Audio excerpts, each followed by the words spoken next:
Freilach darf man sein.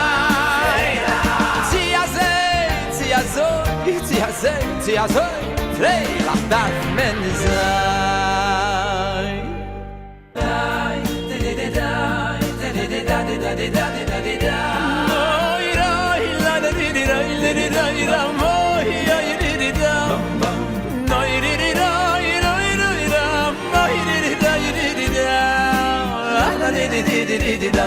Nay, Freilach Hebere.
weiter sind. Mit den Reben, wie es Ras Hashem, Teire Brüder, wir werden sich weiter sind. Mit den Reben, wie es Ras Hashem, Hassid el Chabad, oh, oh, no, Talmidei Rebbe, Ashereinu, Hassid el Chabad, oh, oh, no, Talmidei Rebbe, Ashereinu, Hassid el Chabad, oh, oh, no, Talmidei Rebbe, Ashereinu, Hassid el Chabad, oh, oh, no, Talmidei Rebbe, na na na na na na na na.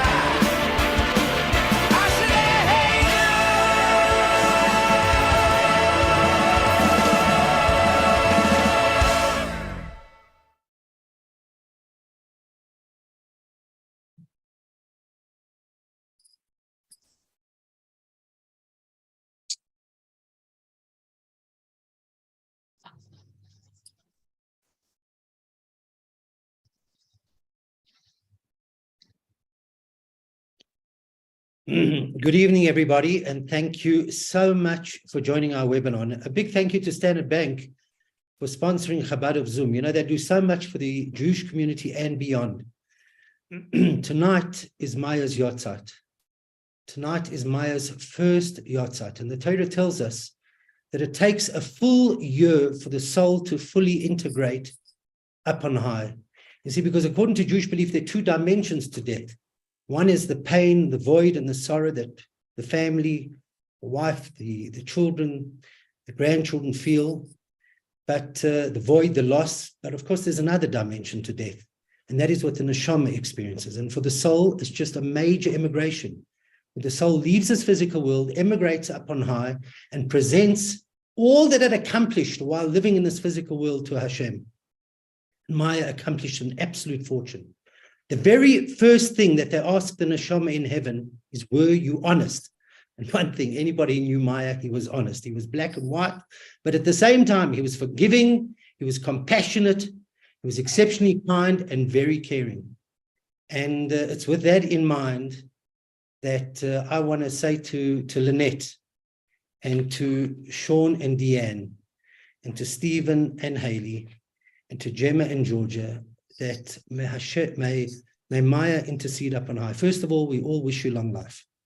May Meyer intercede up on high for you, that you should have Hashem's comfort and strength that you need at this time, that you deserve at this time. And remember, as our sages tell us, that when a neshama goes up on high, whenever you think about it, it thinks about you. Whenever you pray for it, it prays for you. So the relationship that you can have with a neshama that's gone up on high, bearing in mind that they're extremely aware of every feeling that their spouse, their children, their son-in-laws, their grandchildren have, bearing in mind the relationship after death can be far stronger, far beyond you can imagine. So it's with this in mind that we wish you long life. And it should be a very special day, a very awesome day. Tonight, we're going to have 4 speakers. The first speaker is David Shapiro, and we're actually going to have 5 speakers tonight. The first speaker is David Shapiro. David is going to speak to us as Meyer's contribution to the business world from the eyes of a stockbroker. And that's going to be followed by John Newbury. And I have such fond memories of John and Meyer at Nissan's head office in the 80s and 90s, those parties that went on till the middle of the night. And that's going to be followed by Marty Seskin, who was in business with Meyer for over 20 years. And Richard Friedland, who's the CEO of Netcare, they released their results today. He's going to speak about Meyer as a mentor. And then, of course, we have a special guest here. We have Selwyn Nathan, who has such beautiful stories to tell about Meyer, and he's going to be the last speaker over there. Nobody's going to speak too long. It's going to be a very special evening, and it's really the wit and wisdom, what we can take to better our lives. So, David, over to you. Thank you, Rabbi, and first, long life to the family. Unlike Marty, Richard, John, Selwyn, I was not intimately involved with Meyer in business. I was a distant admirer. Distant because Meyer didn't want to endear himself to the broken community for valid reasons. I sat next to Meyer's good friend, Jack Shapiro, for years on the floor of the JSC, and Jack would phone Meyer every day to keep him abreast of the news. But Jack never got any business out of Meyer. Meyer did not want to be compromised by dishing out business to his friends. And if SA Breweries was going to do any business on the JSE, he would leave it to that appropriate department. Meyer did not need the King Code on corporate governance to instruct him how to act. Doing the right thing for Meyer was instinctive. The investment community in the 80s and 90s was a lot more familiar and friendly than it is today. You know, we would gather in restaurants around the JSE building. We'd meet in person at company presentations. So we knew who was up and coming, and we were aware that Meyer was arousing a lot of attention as a future business leader. Meyer certainly wasn't the first Jewish businessman to lead a large company. There were a number of prominent personalities before him. The Lubners of Plate Glass, the Frankels of Tiger Oats, the Blooms of Premier Milling, Donnie Gordon, Sol Kerzner, the Raps, the Meisters. But as my late Bobber would say, they were hikers or hoikers. High and mighty, front row of the shul, main table at any Jewish function. But when Meyer was appointed head of SA Breweries, stepping up from his position at the OK Bazaars, it was something for the Jewish community to be proud of. It was testimony to his ability and high esteem that the business community had for him. It was more than Ali Bacher captaining the SA cricket team. SA Breweries was one of the oldest businesses on the JSE. It was the establishment. It was the Rand Club. And it was being led by a young Jewish boy from Brits who had earned that appointment on merit. It was a big deal for us. But I think what was even a bigger deal was that the Jews were not beer drinkers. You know, do you ever see a six-pack on the tables at a wedding or bar mitzvah? And when you go for Shabbos dinner and your host asks you, what do you want to drink? And you say beer, he gives you that dazed and startled look, and then he apologizes, saying he gave his last beer to the chap from the gardening service. Meyer was never a hoiker. He never wanted to be part of the establishment. He knew exactly where he came from, and he never forgot his roots. And what made Meyer special as a leader is that he never needed PowerPoints to present him or deliver a message. He was razor sharp, super smart, and in touch with what was going on. He never needed charts or tables. His message was simple, clear, and to the point, wrapped in warmth and humor. He was loyal and patriotic to a T, and God forbid you ever challenged him. At one SA Breweries presentation, a young analyst asked Meyer if troubled OK Bazaars would ever come right. And Meyer stared at him coldly, and in a more colorful way than I can express, said to him, listen, you little prick, I'll write the reports, you go stand behind the tills. And not many South African companies were able to transform from domestic to international businesses. Many returned to South Africa battered and bruised, and a number were ruined. But not SA Breweries. It was a super success story. Its transition to the international stage was smooth and highly successful. There's a large team that's attributed with SA Breweries' triumph abroad, but we know that Meyer was one of the major guiding forces of its success. Now, my best Meyer story took place on a flight to London in the 1990s. I was on a business trip and I was upgraded to first class, and behind me making a bit of a racket were Meyer and his team. I think Malcolm Wyman was there, and certainly Tony Berman from Worksmans. And there was this very well-presented young lady sitting next to me who was creaming her face and arms. And when this perfume cabin attendant with this neatly manicured snorri addressed her and saying, Mrs. Shapiro, can I prepare a bed for you? She gave him this frigid stare and said to him coldly, I am a lady Greenborough. At which Mr. Kahn tapped me on the shoulder and said, Shapiro, this is the first and last time you will ever sleep next to a lady. Meyer was larger than life. He warmed the room with his humor, Talmudic values, and plain talk.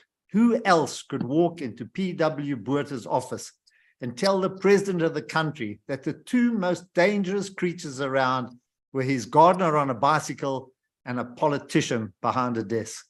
Meyer, may your memory be a blessing to us all. And just while you're at it, give my friend Jack a little bit of a nudge from me. Thank you.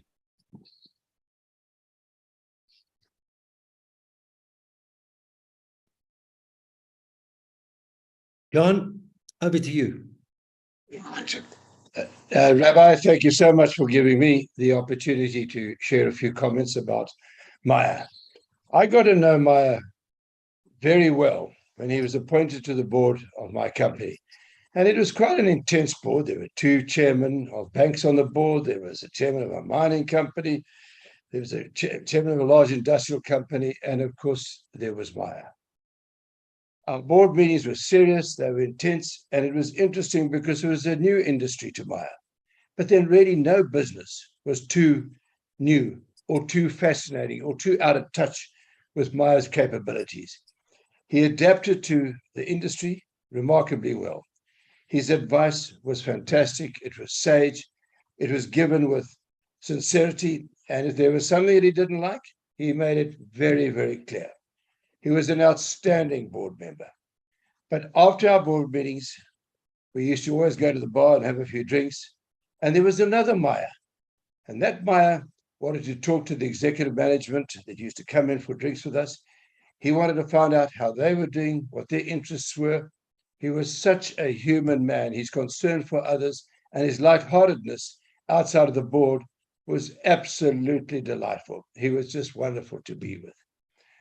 Just before I go further, Lynette, I want to wish you and your family long life. You Jewish people talk about people that are wonderful, and you call them, I think, in this instance, a mensch. In my book, my experiences with Meyer were, he was a true mensch. Many of you will remember a fellow called Jabu Mabuza. I got to know Jabu when he was first in the taxi business, and later on he joined SAB.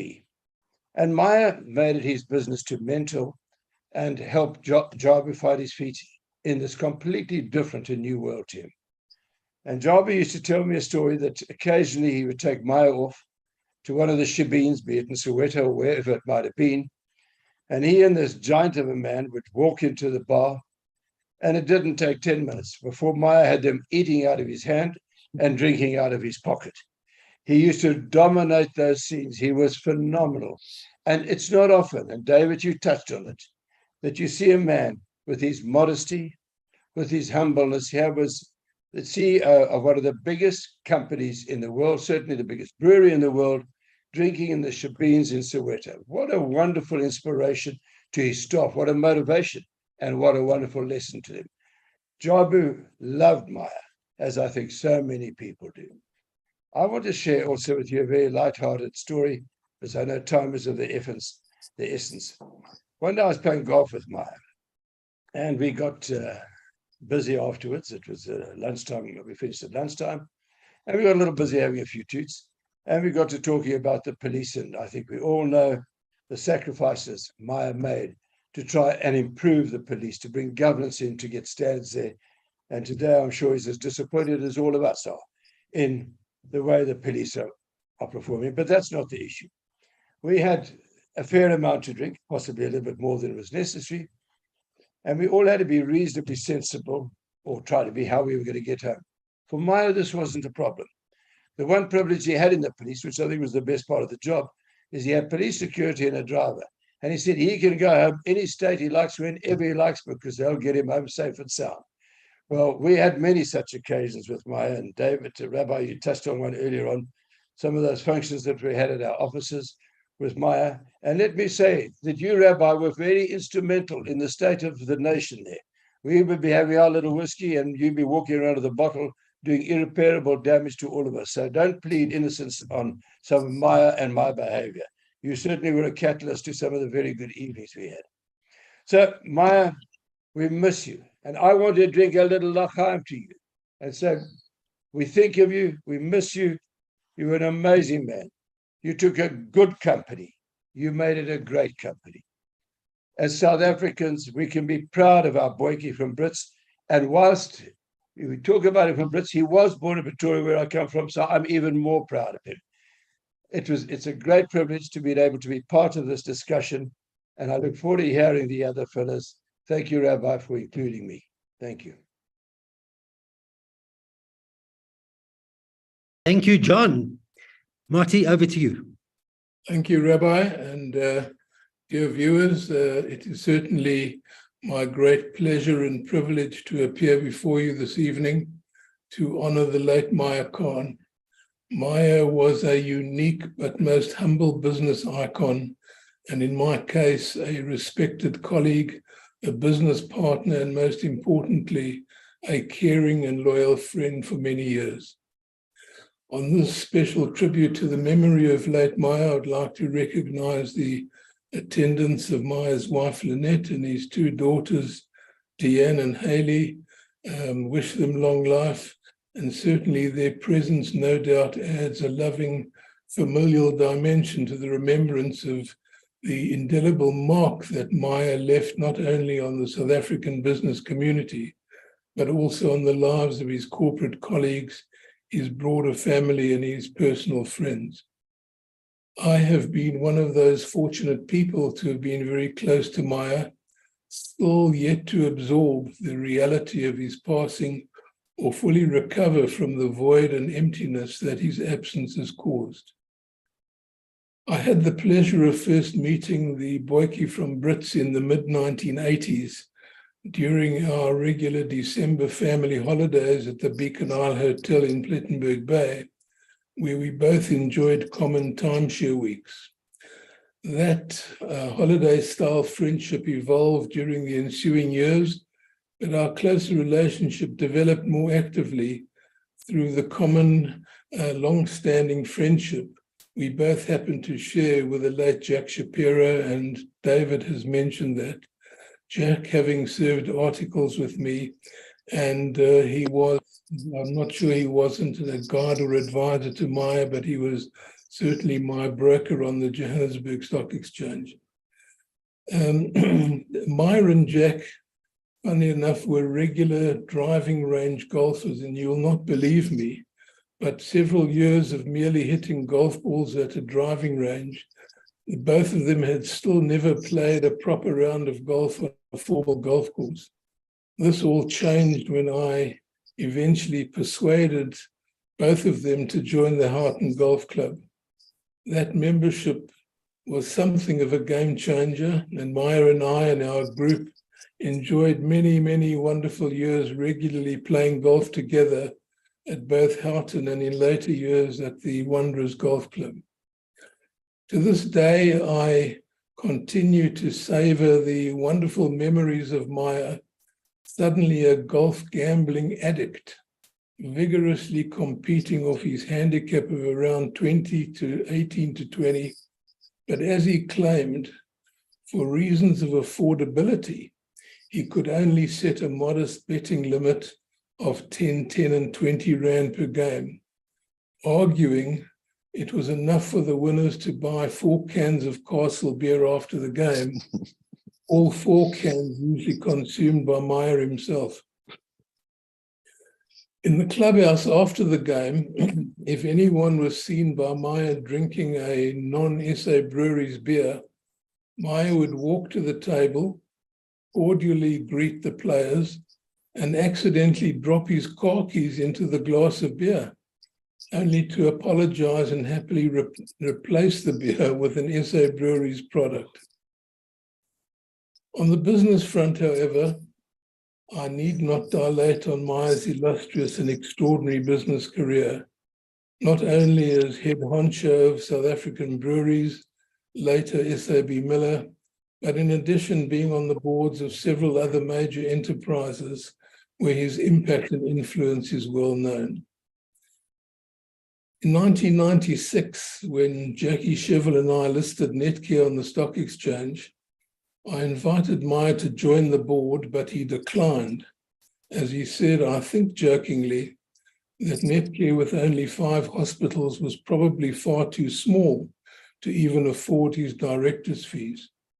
In any event, he advised that he was about to commence his period of deployment as chief executive of South Africa's police services at the specific request of President Nelson Mandela. It was a monumental rationalization assignment which Meyer proudly planned and implemented with his usual sound judgment, also carried out in typical Kahn style with complete transparency, accountability, and operational excellence. It was a very successful assignment, nationally acclaimed and politically appreciated, and for which Meyer was deservingly awarded the South African Police Star for outstanding service. That appointment ended in late 1999, and during the years that Meyer was a policeman, as he described himself, Netcare had grown its portfolio of hospitals from 5 at the date of listing to close on 50 hospitals, with several more hospital and healthcare-related acquisitions in the pipeline. Only now, being satisfied that Netcare could afford his director's fees, Meyer willingly accepted my invitation to join the board in April of 2000. Having Meyer with his wisdom and corporate experience close at hand was a great advantage to me as executive chairman, and without doubt to the board members as a whole and the company. His wise counsel at board meetings, often emphasized with unrestrained profanities and expletives, saw Meyer at his best. His contribution to the vision, bold direction, and growth of the Netcare Group was certainly of immense value. However, given the warm reciprocal regard and admiration between us, Meyer and I partnered in several other corporate ventures, all of which were purposely Black empowerment initiatives, something that Meyer and I both recognized and concluded was an economic imperative in the country at that time. In this regard, Meyer and I invited a number of Black participants to join in our endeavors. We signed several bank loan suretyships on behalf of these BEE enterprises, in one case, even acquiring a cash shell on the JSE.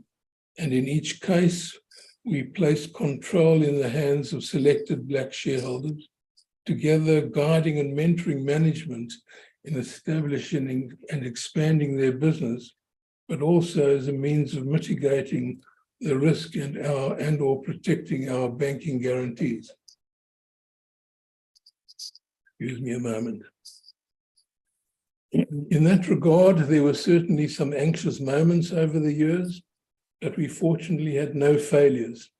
The respective business repaid all the debts for which our sureties were provided, and in fact, in one such enterprise is presently the target for acquisition by a large South African life assurance company.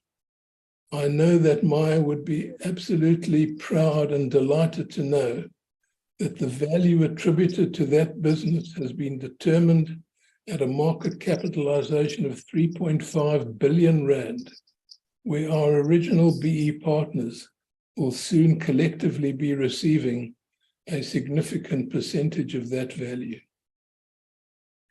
I can tell you that notwithstanding the modest commencing size of each of these ventures, Meyer thoroughly enjoyed every moment, learning of the positive results and outcomes of his strategic marketing advice, also witnessing his guidance and instruction on operational governance constructively being implemented by management in each case. In 2015, when my son Bradley and I, together with other colleagues, decided to list the Special Purpose Acquisition Company Capital Appreciation on the JSE, it was automatic that Meyer would be appointed to the board as one of its directors. Meyer, with his considerable commercial knowledge, his understanding and insight, as usual, made a significant contribution to the group, and he was a never-ending inspiration to all of his colleagues on the board. I am, however, sadly reminded that it was only 2 days before his health suddenly deteriorated that Meyer participated in a capital appreciation board meeting with his usual energy, his enthusiasm, and no doubt his humor, tragically passing away just a few days later. Meyer and I retired from the Black empowerment businesses several years ago, but post our retirement, Meyer and I continued to regularly meet and or engage almost on a daily basis on a range of our common interests. discussing world affairs, the state of Israel, which was always a major interest of his, political developments in South Africa, a variety of sports-related matters, Springbok rugby, cricket and golf being his favorites, our common JSE stocks on the JSE, capital appreciation updates, and perhaps the most enjoyable was the content of a variety of WhatsApp news clips, humorous, naughty, and or otherwise, that I would receive and send to him every day, these often being the commencing topics of conversation of our daily interactions. But above all else, Meyer, who always called me Mottel, was a true friend, supportive, trustworthy, and dependable in the extreme. It is true that friendships do vary in intensity and duration. However, friendships do without doubt become an essential part of human life, enriching one's experiences and contributing to one's overall happiness and well-being. Meyer was all of those things to me. I was certainly privileged and honored to be part of his circle, always warmly welcomed by his family, and I will forever hold my memory of Meyer with great respect and affection. Thank you very much for allowing me to give this presentation. Thank you, Marty. Wow. Dr. Richard, over to you.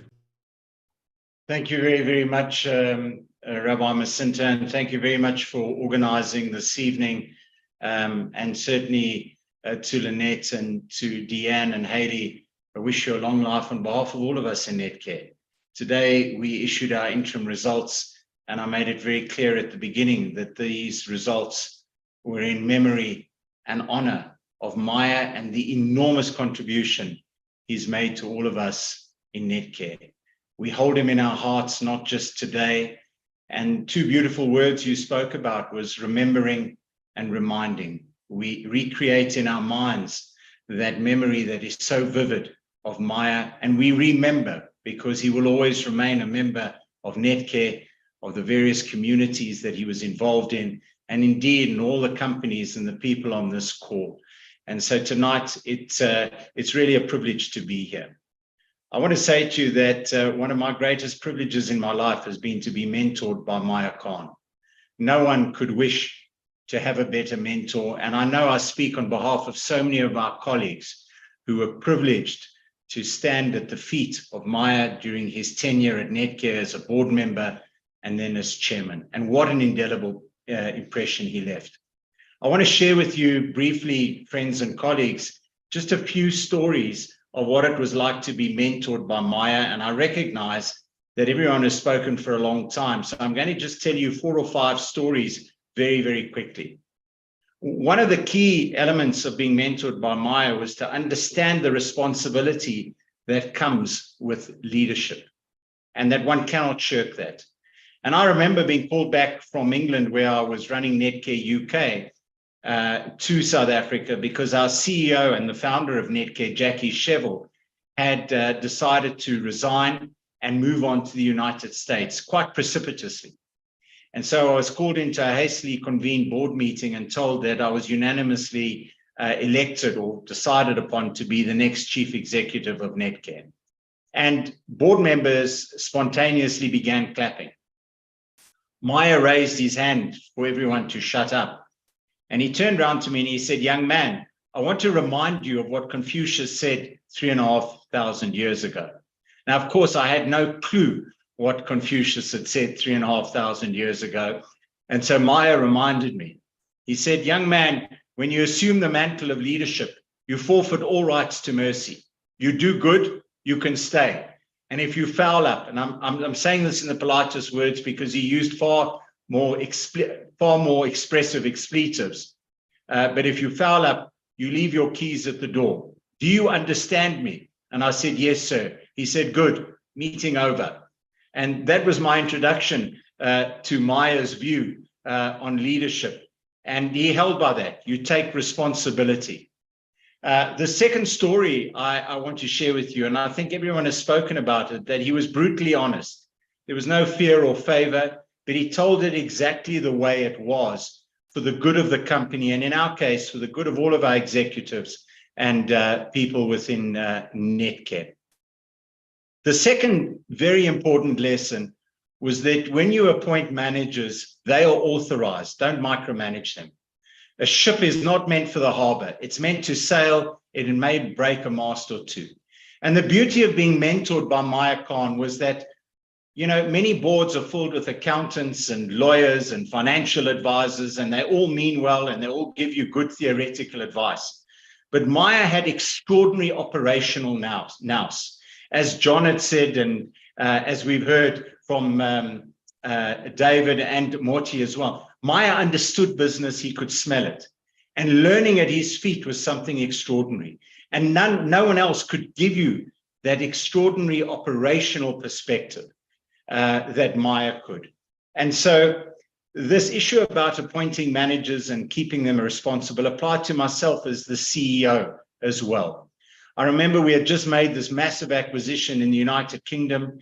We had advisors coming out of our ears. I think advisory costs with banks and investment houses cost us some 70 million pounds. And we discovered as we took the keys of this business that the previous vendors had been less than truthful with the facts of how the business was operating.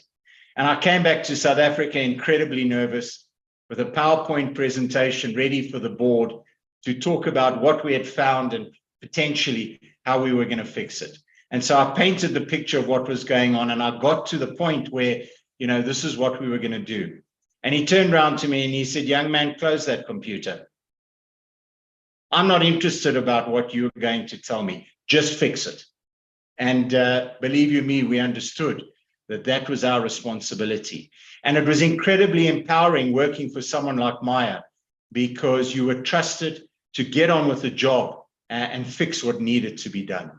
The third lesson from Meyer was how to deal with crises. How do you take the panic out of a crisis, and how do you gain perspective? And I'll never forget, I once phoned Meyer from Netcare. We were dealing with an extraordinary crisis that had kept me up, and our team was very concerned about it. I picked up the phone to him. I said, "Mr. Kahn, this is what's going on. This is what we were dealing with." He was chairman at the time. And I explained it. And Meyer was a great listener. He listened completely. And then when I'd finished, he said, "Have you finished?" I said, "Yes, sir, I'm finished." He said, "Tell me, are you standing next to that very large window of yours?" I said, "Yes, Mr. Kahn, I am." He said, "Can you look outside?" I've looked outside. He said, "Can you look into the sky?" I said, "Yes." He said, "Tell me, is the sun shining?" I said, "Yes, Mr. Kahn, the sun's shining." He said, "Well, goodbye." And I think that was his way of saying that deal with it, deal with the crisis, understand it and have perspective. The sun will still be shining and you will sort out the problem. And he was famous for saying, you can't chop wood. There will always be splinters when you chop wood. One of the things he always taught us was never to bow to pressure. And he had a famous saying that if someone puts a gun against your head, say no. They'll come back. In all likelihood, they're going to come back. And so often for us in Netcare, in difficult negotiations or in difficult situations, that was such wise advice. But I suppose some of the wisest advice Meyer gave us was on how to grow this company and how not to make the wrong acquisitions or the wrong decisions when looking to expand. And he was very, very clear in being very deliberate in how you grew a business. Because Meyer was famous for saying, companies don't go bust, they grow bust. Take it easy, take it slowly, establish the business, establish the operations, and then replicate them in a very intentional manner. His other view was keep it simple. If someone presents you with a business deal, it's hard to explain. You've got to use all sorts of fancy accounting language and calculations to make it work. You're spraying too much perfume. And often he would tell us as executives when we went to him for advice. And by the way, if you ever went to Meyer's house for advice and you asked for water or orange juice, he would always say to you, we don't serve those beverages in the Kahn household. You can have beer or you can have a gin, etc. And so Meyer always used to say to us, you're spreading too much perfume, which meant the deal is too complex. It doesn't make sense. Stop wasting your time. The third thing he taught us was be careful of distressed assets. And Meyer was famous for teaching us that there's a big difference between chicken litter and chicken salad.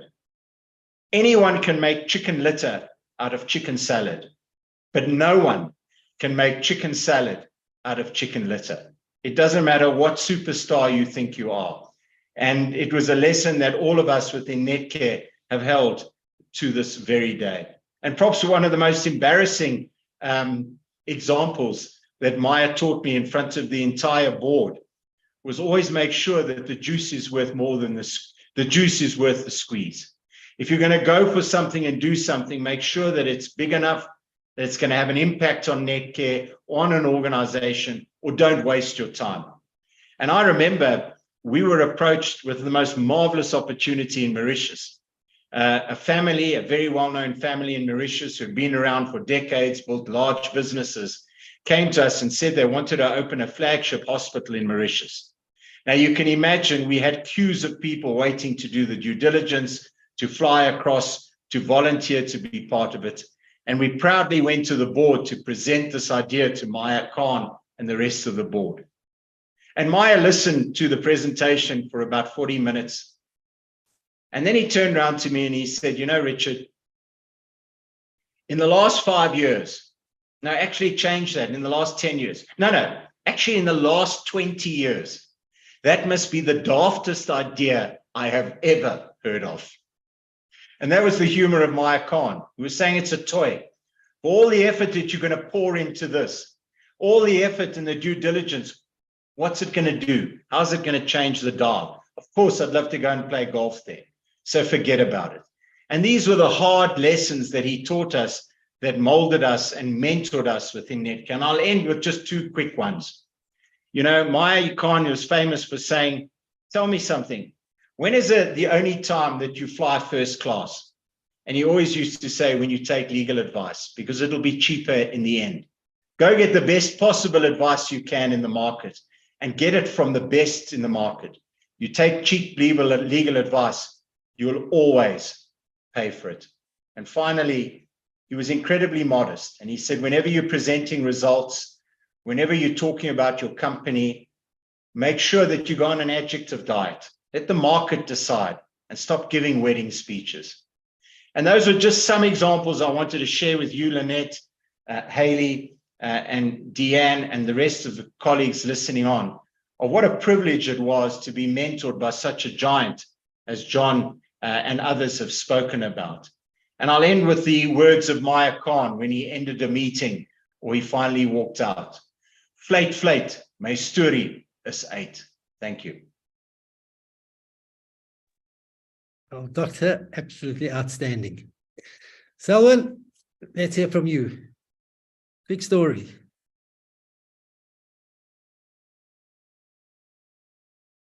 Selwyn, you're on mute.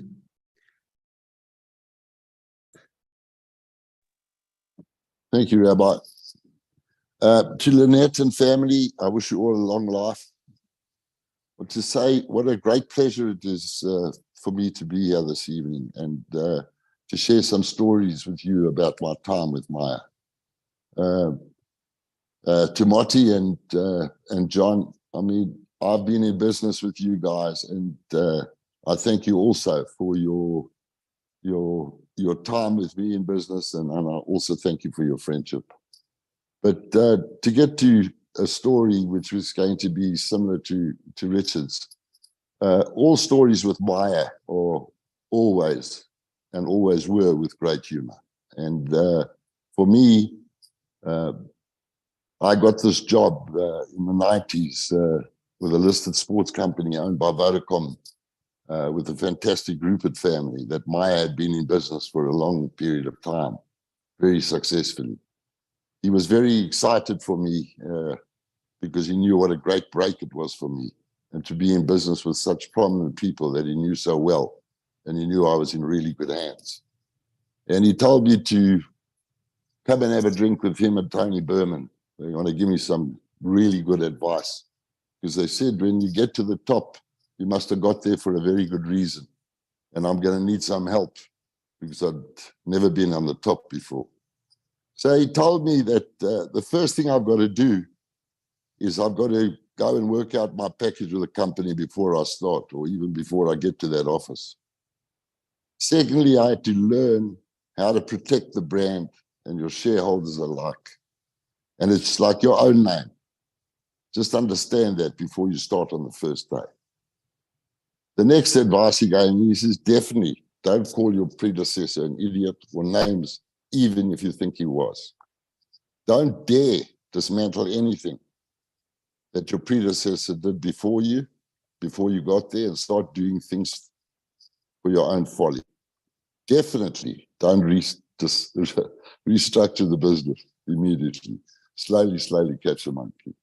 And don't definitely change any legacy projects that were there before you got there, because they must have been there for good reason. And most importantly, don't tolerate staff, executives, or directors that tell lies or stories. Rather, don't have them in your business. And that includes customers, even though the customer is always supposed to be right. And most importantly in business, listen more than you speak, but also don't listen to bull. And once you're doing that, don't listen to the bull, because while you're there, you're going to be too busy to listen to that. And finally, once you've done all those things successfully and honestly over a period of time and made a difference to the company, then, my boy, starts working seriously hard and diligently on your exit package. Well, 30-odd years later, I'm still in the same wonderful environment and relationship with the people I started with, bar a few who unfortunately are not around and that are hopefully hanging around with Meyer today. Thank you, Meyer, for that unbelievable advice. You are an absolute champion. So, I wanted to tell one or two other stories, and thank you, Richard and Marty. Marty, you told the story about Meyer when someone else was drinking a brand that didn't belong to SA Breweries. But Meyer always told me how covered yourself. Somehow you've covered the screen. Oh, sorry. Big hands, Rabbi. The story that Marty just told about the guy in the bar drinking a particular drink that didn't belong to the SA Breweries package. The particular day that I remember most was a particular gentleman that was sitting smoking a big cigar in the Houghton bar, drinking a brand that wasn't Breweries. And Meyer this time didn't put his keys in the guy's drink. He asked him, tell me something, this golf association that you represent, do breweries still sponsor you? And the guy said, yes, Meyer, thank you very, very much. We do appreciate it. And then Meyer proceeded to take the beer and pour it over his cigar and said to the gentleman, next time you're looking for sponsorship, I want you please to phone Baron von Strauchenheim, and turned it away and said to the guy, please don't call me. So what Meyer was able to do, even when we were playing golf, he was able to tell us how important the brand was and what he'd learned through his career about the brand. I want to finish with one story that goes back a very long time ago when Meyer and SA Breweries were in Southern Sun. We had the Grand Prix at Kyalami, and we were called by Bernie Eccleston because after the practice lap, Bernie Eccleston had stopped the race. And he came and found me and said to me, we're not racing. And I said, it's not possible. What do you mean you're not racing? Something wrong with the track? What's going on? He said, well, your promoters haven't paid us. And unless I get an undertaking that the race goes on, I'm not doing it. So off we got in the car. We went up to the Southern Sun facility, which was at the clubhouse corner at Kyalami, walked in, and there was Meyer, Donny and Bruno Corte and F.W. de Klerk and Pietie du Plessis, and we managed to get Meyer and Bruno into a little corner, and then we told him the story, and Meyer just stuck out his hand and said, "Bruno, you sort this out." And off we went back to the start line, and the race continued, and it was the most fantastic day and a fantastic race. And on the Monday, I phoned Meyer to thank him for what he had done to make sure that the race happened and that we didn't have a problem and that the money was paid. And he said to me, "You cannot believe what happened to me on Saturday at the Grand Prix." I said, I don't understand what happened. We had a wonderful day and you looked like you were enjoying yourself. He says, "Yes." He says, "But that noise was just absolutely unbearable." And one of the people there told me I should put these funny little foam things in my ear. It'll stop the pain. Well, we spent the rest of the day there and we drank and we went home and I had a shower, he says. And the next morning when I woke up, Lynette was talking to me and I couldn't hear a word she said. Eventually, I was convinced to go and see a doctor. The doctor had a look at me, started looking in my ears, got a tweezer and started pulling out these funny little things I had in my ear that had swollen up. And he said, when the doctor was finished and he got his hearing back, he said, "Thank God, doctor," he says, "because for a second that I had drunk myself deaf last night. And you, Nate, you're lucky that I never had those things in my ears when you came to see Bruno and I. Otherwise, there would have definitely been no race." But there were so many other great stories and so many wonderful times. And not only was he a great man and a great Jewish man and a great man in business, but a great friend. And to be with him was the biggest pleasure. And very sad that he's not here, but I'm sure that he's in very good company. And may Hashem bless his family and all of us. And to thank you to Rabbi, and thank you to you, John, and you, Marty, and to Richard. I had the most wonderful time listening to your stories and look forward to seeing you at another time. Thank you all very much. Guys, thank you so much for joining. It was exceptionally inspiring. Let's all take some lessons on how to apply to our lives and better our lives and the world around us. In honoring the life of Meyer, we are launching a program this evening, Give Prayer a Chance. You can change decrees in heaven, and Aaron, I'm just going to ask you to show the video. It's just a very short video. If you set out to design a siddur that's not only beautiful and practical, but that also brings prayer to life, what would you do? Start with an easy-to-read font. Align the English and Hebrew texts side by side to easily cross over as desired. Research a comprehensive explanation of every prayer and seamlessly blend it into the translation, so you'll know what the words are really saying, all using very relatable language that even youth can appreciate, so it feels natural. Next, break the text into manageable paragraphs. Include straightforward instructions so you'll know exactly what to do. Place brief overviews before every prayer. Signposts along the journey. Provide hundreds of carefully selected contemplative insights, deepening the service of the heart. Include all weekday prayers and the Torah readings with full explanations and translations. Package it in a user-friendly size. Please meet the new South African edition of the Weiss Siddur, bursting with explanation and inspiration, honoring the life of Meyer Kahn. Available today.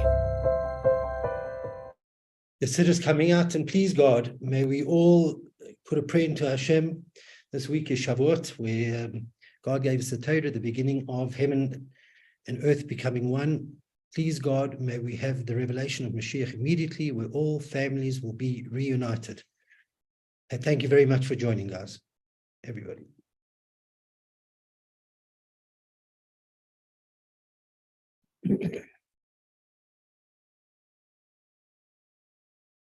Off.